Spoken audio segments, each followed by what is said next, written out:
As we continue on in the year and we get closer and closer to the remaster finally releasing, we keep getting little snippets of information, little things that keep coming out. And the latest thing we have heard from the player core preview is the remastering of spells and spellcasting.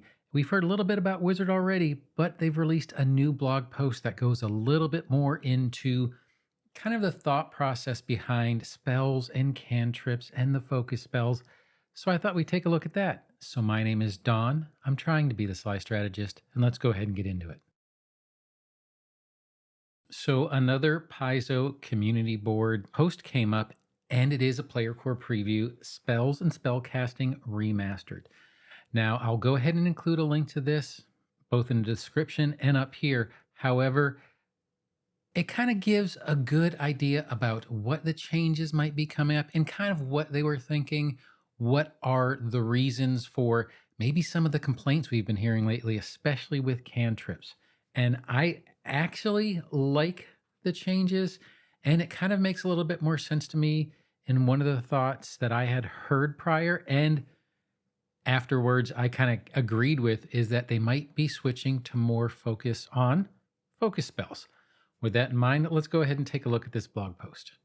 So Logan Bonner, who is one of the Pathfinder lead designers, kind of leads us through this and going to cover the changes in spellcasting overall. So the first thing we'll cover is for spellcasting, why spell components have been removed from spells, basically.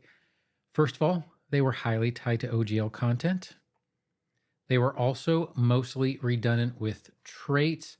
They do mention that, yes, there's room for nuance, and yes, the players needed to remember a whole bunch of additional things. However, by doing it this way, they're kind of, and using the words from the blog post, and that is they're cutting out the middleman and just going straight to the traits themselves rather than worrying about the spell components. The other one, there are a ton of exceptions to make classes play as intended, and they do bring up the fact that there is page 303 in the Pathfinder core rulebook. Basically, there are already component substitutions specifically because certain classes, such as Bard, such as the Cleric, and others, were already being able to kind of substitute for components. And another thing they brought up about spell components is that certain classes wanted to do things slightly differently.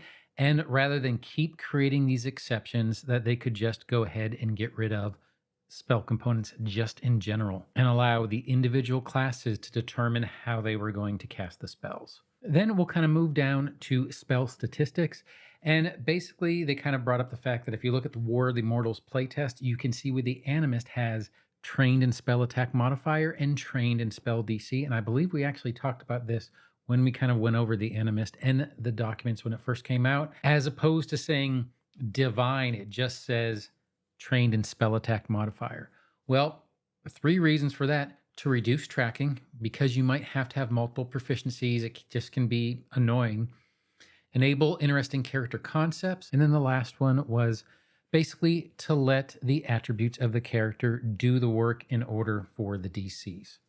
Now we kind of get into maybe the most controversial up until this point was cantrips. Now they have made basically revisions to cantrips, and the broadest change being to only use damage dice rather than adding an attribute modifier.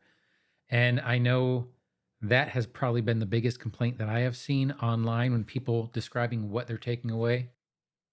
Kind of explain it, they gave four reasons. Number one, it gives it consistency with how other spells work. Most spells just deal dice damage, and cantrips were the outlier. Another one is they match their damage to the intended spell benchmarks. One target cantrips were supposed to deal around 6 damage, and by allowing basically you to use an attack modifier, it could kind of put it outside of that range. Avoid penalizing characters who have damage cantrips from innate spells or multi-classing twice. And then the last one was basically something that the player may not see, but the GM would, which was to clean up how cantrips work for monsters. And then I don't think I'm going to go into it, but they do bring up 2 cantrips, actually 3 cantrips that you can go ahead and take a look at and kind of explain a little bit of what the changes are. They did Caustic Blast, which is basically so that you can see for splash damage. They have Read Aura, which is a non-damaging cantrip, and also Light in order to help explain that as well. Then we move on to kind of where I think maybe they're trying to focus player characters on, and that is focus spells. They've already shown basically how focus spells are going to change, how you can get more focus points back, how you still have a max of 3.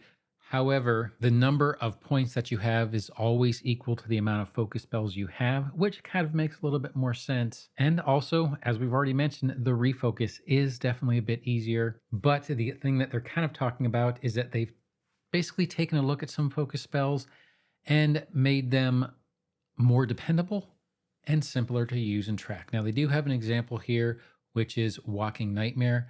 Once again, I kind of don't want to go through all of them. However, one thing that they did point out is that there are some focus spells that have longer casting times, such as Read Fate and Safeguard Secrets, and they have had their casting times reduced so you can use them in the middle of an encounter. And then about normal spells, well, they're basically saying that they really haven't changed normal spells that much. For the most part, spells cast from slots work pretty similarly to how they did before. There are a couple that might have different names, and they're mentioning Thunderstrike, which used to be Shocking Grasp. It starts off with lower damage, but it becomes ranged instead of being a melee spell, and heightened versions increase the damage output. And that's pretty much in line with what you're used to seeing, where range spells generally have lower damage. But once again, you get the benefit of range. And then the last one they bring up is the Tree of Seasons, which is taking basically the explosive seeds from the former Fire Seed spell, but it gives you a little bit more variety, a little bit more damage, and the option to create the tree further away from you. So we've kind of seen a lot of these new things. I'm pretty excited about it, and we're only about a month and a half away from the remaster. Now, as we get these things trickled out to us, I will continue to try and report when I think that they do something important enough to report on. And I do hope you enjoyed this video. And if you did, feel free to like, subscribe, or hit that notification bell. But whatever you do, I hope you have a great day and a happy adventuring. Thanks.